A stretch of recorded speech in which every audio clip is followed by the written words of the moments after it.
Fala galera, tudo bem? Sou o professor Roberto Falcione, professor de História, e hoje nosso tema, Revoluções na Europa. Sejam todos bem-vindos, mais um conteúdo. Vamos fechar então, aula passada pegamos aquele contexto do século XIX, trabalhamos mais a ideia de revolução, e essa aqui a gente vai fechar esse conteúdo apresentando para vocês os movimentos intelectuais e as revoluções no século XIX. O século XIX começa com a expansão do Império Napoleônico, logo após 1804, causando enormes atritos com os demais países europeus, quase todos representantes do antigo regime. Inúmeras coligações foram realizadas para deter a expansão territorial francesa, e o temor era explicado pela velocidade com que os exércitos napoleônicos realizavam suas conquistas. Então assim, nós temos o Império Napoleônico, podemos pegar aqui de 1804 até 1814, 1815, né? 1814 tem um governo de 100 dias, né? Mas já não tem aquela expansão, já não tem aquela força política na Europa.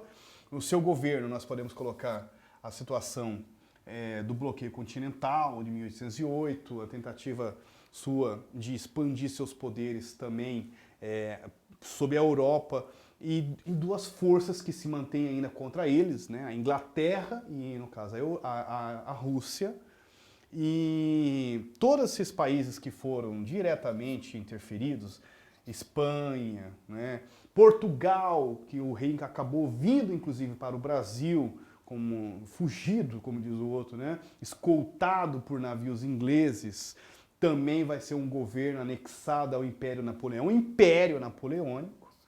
Então esse é o contexto europeu no início do século XIX, remodelando todas as fronteiras dos reinos chamados antigos regimes, das monarquias europeias, porque você expande o seu território, você cancela praticamente todas as limitações dos reinos que você dominou, né, as fronteiras dos reinos. Isso vai criar uma dor de cabeça gigantesca depois, que nós vamos chamar de o remapeamento europeu pós-napoleônico, com a Santa Aliança, que vocês vão ver na aula de hoje. Santa Aliança e com o Congresso de Viena, né? Santa Aliança vai ser só a parte militar. Vamos aqui? Apesar da derrota naval de Trafalgar em 1805 para os ingleses, como eu falei, Napoleão tinha o melhor exército terrestre, por mar.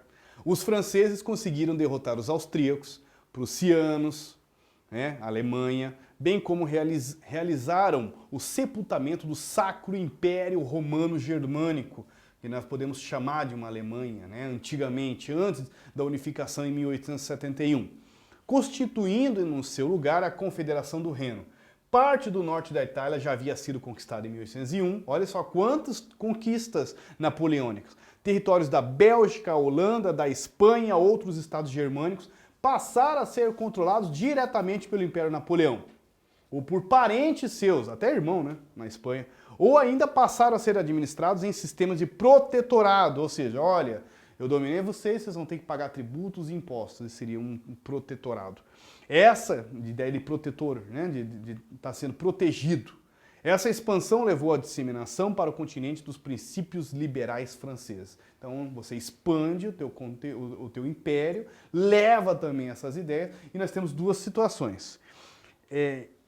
Inspira, né, outros lugares com as ideias iluministas para onde você vai, expandindo o Império Napoleônico, né, que você leva suas ideias, como também você inspira, né, a revolta, a resistência, que nós vamos chamar da semente do nacionalismo, né?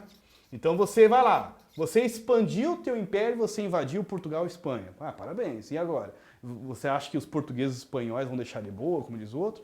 Vai inspirar um movimento nacionalista lá dentro. E outras regiões, como a região do Reno, que ainda não tinha uma Itália, não tinha uma Alemanha. Você dominou essa região, criou uma confederação do Reno. Vai inspirar também ideias de resistência nacionalistas na região, que alguns historiadores apontam como o germe, né, a semente do nacionalismo que vai basear a construção da Alemanha e da Itália em 1861, 1871. Então, aonde que eu quero chegar aqui com o Império Napoleônico? Ele expandiu diretamente, como também indiretamente. Porque colônias francesas aqui na América também sofreram forte influência com a queda depois do Império Napoleônico, como o caso da independência do Haiti, 1825, 1815 até 1825, uma luta, inclusive vai ser luta armada pela independência, logo após a queda do Império Napoleônico, porque ele também se aproveitar da situação, inspirado nas duas ideias que nós estamos falando. Claro que joga também a luta contra a escravidão, um movimento também armado, uma luta contra, uma luta abolicionista, uma luta contra a escravidão também no Haiti. Então junta-se tudo esses ingredientes para nós entendermos a independência do Haiti logo após a queda de Napoleão Bonaparte em 1815, 1814, 1815. Bom, então acaba o governo de Napoleão Bonaparte e daí tem que se reconstruir a Europa, remapear e principalmente voltar a entregar os poderes para as coroas que eram antigamente, antes dele expandir. Esse remapeamento e garantir que retornassem as coroas, que retornassem pelo menos as dinastias para os seus reinos, vai ter no Congresso de Viena a construção dessa ideia. O Congresso foi uma conferência entre embaixadores das grandes potências europeias, que aconteceu na capital austríaca, por isso Viena, entre setembro de 1814 e junho de 1815, cuja intenção era redesenhar o mapa político do continente europeu após a derrota da França napoleônica na primavera anterior, e digo mais, aproveito nesse slide aqui, e tentar remodelar, redesenhar, baseado no que estava antes, entregando as suas coroas que eram antigamente, as coroas que foram derrubadas com o Império Napoleônico. Os governos da Áustria, Prússia, lembrem, Prússia é Rússia, pessoal, atual Rússia, Prússia é atual Alemanha, Rússia, Grã-Bretanha, assinaram o Tratado de Chaumont, em março de 1814, logo após a derrota de Napoleão Bonaparte na Rússia.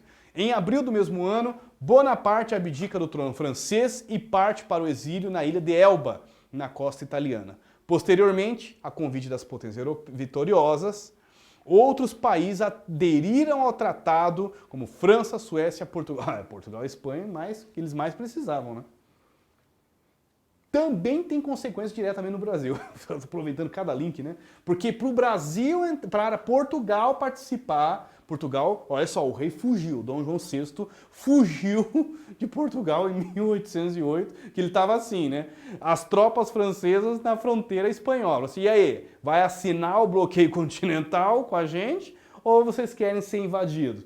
Do outro lado, estavam os navios, é verdade, apontados, no litoral português, apontados. Você vai assinar o bloqueio continental ou você vai ficar com a gente aqui? Então estava a Inglaterra, faca de dois gumes, Inglaterra, com seus navios apontados para Portugal e as tropas napoleônicas já ali na fronteira da Espanha para invadir. O rei fez assim, meu Deus, para onde eu vou? Chegou na Inglaterra e disse, olha, se a gente não assinar, eu sei que eles vão invadir, mas sabe que vocês não têm uns navios aí para escoltar a gente para o Brasil? A gente vai dar uma fugidinha, pegamos todo o tesouro que tem aqui, a biblioteca, o que a gente achar que é. E foi assim, às cegas, escondido, sabe? E a população não sabia da fuga do rei. Fala-se que as pessoas ficam estranhando aquela movimentação ali no porto da região do litoral portuguesa. Mas o que essas pessoas... E algumas pessoas desesperadas, porque a corte sabia que, que eles iam fugir e que logo após Napoleão iria invadir. Ia virar uma guerra aquilo ali, um campo de batalha. Então, muitos nobres desesperados se jogavam no mar, para virar a famosa frase homem ao mar, para que daí eles fossem resgatados para os navios, porque já não cabia mais tantos nobres, E muitos nobres ficaram desesperados, sabendo que todo mundo estava fugindo. Olha que cena! E as pessoas falam assim, mas o que está acontecendo? O que é aquele cara desesperado fugindo ali, pulando no rio, ali, no mar, desculpe. Enfim, vamos lá. Antecedentes do Congresso. E para o Brasil participar, e para o Brasil não, para que Portugal voltasse a entrar para o Congresso de Viena, o Dom João VI aqui no Brasil precisou fazer uma espécie de mudança de status, de colônias, passou a ser a sede do governo imperial português. Isso foi muito importante dentro do contexto de independência do Brasil, para que aceitassem né, o Brasil dentro, ou melhor, né, Portugal dentro do Congresso de Viena, porque o Portugal estava sem rei. Como que um reino sem rei vai participar do Congresso de Viena?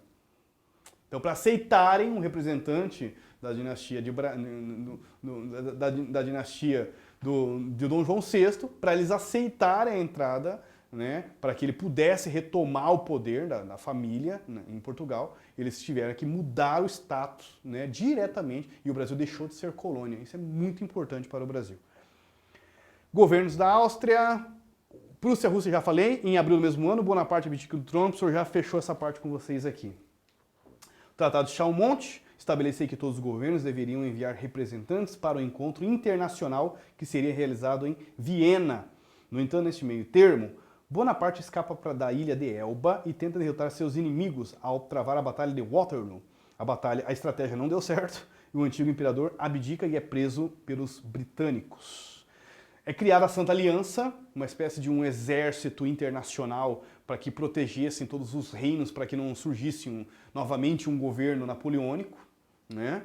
O imperador russo Alexandre I propôs a criação da Santa Aliança, era formada por Prússia, que seria a Alemanha, Áustria e Rússia, depois a Grã-Bretanha, né, também foi incorporada, a Inglaterra. Por isso ficou decidido 4 nações seriam responsáveis pelas decisões do futuro dos territórios, que foi conquistado por Bonaparte. Congresso de Viena, as prioridades do Congresso foram acabar com os vestígios da Revolução Francesa e da Era Napoleônica, retomar a Europa. Da mesma forma, foram debatidos alguns temas como a abolição do tráfico de escravos, o uso da mão de obra escrava nas colônias americanas.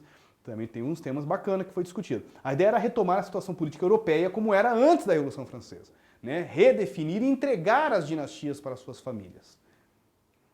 O mapa europeu de 1815, vocês têm ideia aqui, totalmente desfacelado, e a parte do mapa para eles reconstruírem as coroas, né, como era antes, né, pré-napoleônica. Restauração da dinastia de Bourbon, a restauração francesa ou restauração Bourbon é o nome dado ao período histórico francês entre a queda de Napoleão até a Revolução de Julho de 1830. Então, logo após a queda de Napoleão Bonaparte, foi entregue novamente a dinastia de Bourbon na França, o rei Luís XVI, que foi deposto, né, executado durante a Revolução Francesa, que acabou sendo seguida pela primeira Revolução da Inglaterra, da Revolução Francesa, e depois pelo primeiro Império Francês.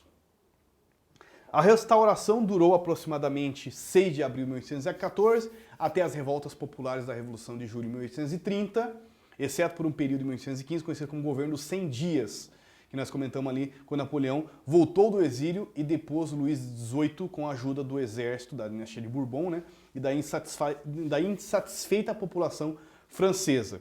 Logo após que ele foi derrotado na Batalha de Waterloo, Luís XVIII volta ao trono.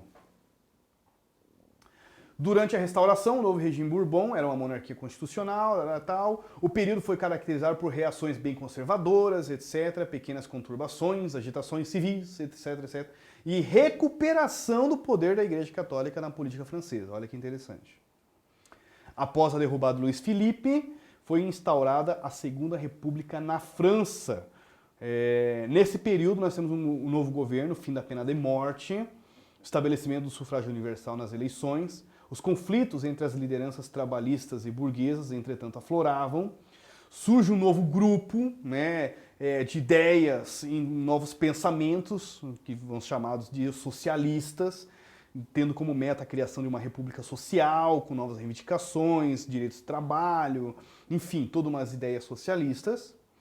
Obtiveram a criação das oficinas nacionais, surge então a Segunda República Francesa em 1848, esses liberais moderados, representantes de grandes proprietários, né, buscam barrar as medidas de cunho popular, temendo a revolta de um governo radical. Aqui está uma da Revolução de 1848, as barricadas na rua Soufflot, Horace Vernet, de Horácio Vernet, de 1848. Revoluções na Europa, movimentos intelectuais, século XIX, a Santa Aliança, e fechei ali com a Segunda República Francesa. Espero que vocês tenham curtido aí junto comigo, estudado junto comigo essa, e como sempre, foco no estudo, galerinha. Força, Fé no coração. Até a próxima, valeu!